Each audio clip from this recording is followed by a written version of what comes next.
Welcome back to Sunday Night in America. Israel is surrounded, for the most part, by enemies, which is something we probably cannot relate to as Americans. Even as war in the south against Hamas rages on, there are new developments in the north, in Lebanon and Syria. A massive underground tunnel wide enough to accommodate motor vehicles was discovered. Israel's enemies hate the Jewish state so much they would crawl underground to terrorize Israelis. One leader of Hamas has been killed, although no one has taken credit for that, and nearly 100 people were killed at a memorial service for former Iranian commander Soleimani. ISIS claimed responsibility for that terrorist attack as the Middle East seems poised for even more conflict in the new year. Back home, the Biden administration is facing dissension from within. 17 campaign staffers urged Biden to call for a permanent ceasefire.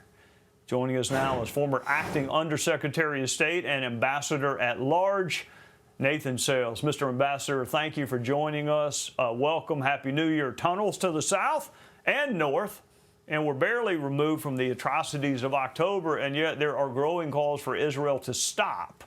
Why and will Israel stop what it's doing both in the south and the north? Well, Trey, thanks for having me on, and Happy New Year to you as well. Israel's not going to stop until it finishes the job, and it's been very clear about what its war aims are. It didn't seek this war. This war was brought to it by Hamas in October with the brutal terrorism unleashed on October 7th, and Israel has said it can no longer accept a Gaza that is run by Hamas. So what it's going to do is continue to fight until it has degraded Hamas to the point that it's no longer capable of governing, misruling Gaza, and no longer has the military capabilities to carry out the attacks that we saw a couple of months ago. And look, you mentioned the tunnel. That says it all. That is what Hamas's priorities are, spending millions and millions of dollars, much of which comes from American taxpayers, not to build hospitals, not to build schools, not to improve the lives of Palestinians, but to create this exquisitely expensive and sophisticated terror architecture to kill Jews.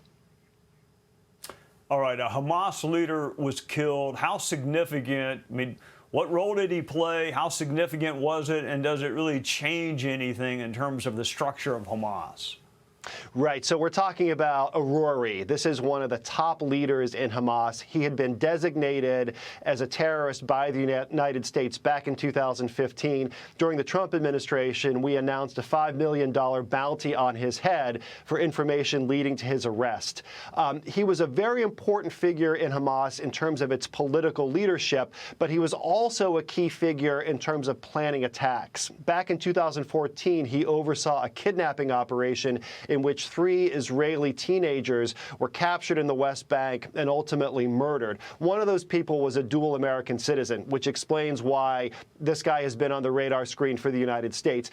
Anytime you're able to remove somebody like this from the battlefield, that's going to disrupt the terrorist organization's ability to raise money, to plot attacks, to shed blood. So we'll wait and see what this means in terms of Hamas's ability to retaliate, in terms of Hamas's ability to carry out war against Israel. But that was a good day for Israeli citizens and for American citizens, too.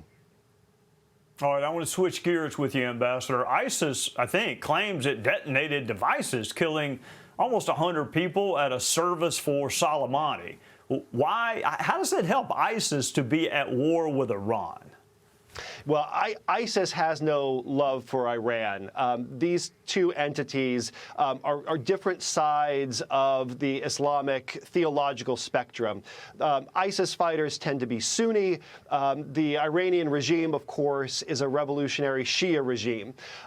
So it was probably not surprising that ISIS would look for opportunities to carry out attacks inside Iran. And make no mistake, this is an enormous challenge to the legitimacy of the revolutionary regime in Tehran.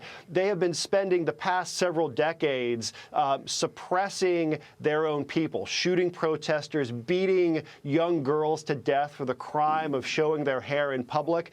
If they can't keep security, if they can't prevent terrorism inside their own borders, what is their claim to legitimacy? Ambassador, thank you. Thank you, first of all, for your service to our country. I have a feeling the Middle East is going to continue to be a very difficult conflict-ridden place in 2024. We look forward to hearing more of your expertise, but thank you for joining us tonight. Hey, Sean Hannity here. Hey, click here to subscribe to Fox News YouTube page and catch our hottest interviews and most compelling analysis. You will not get it anywhere else.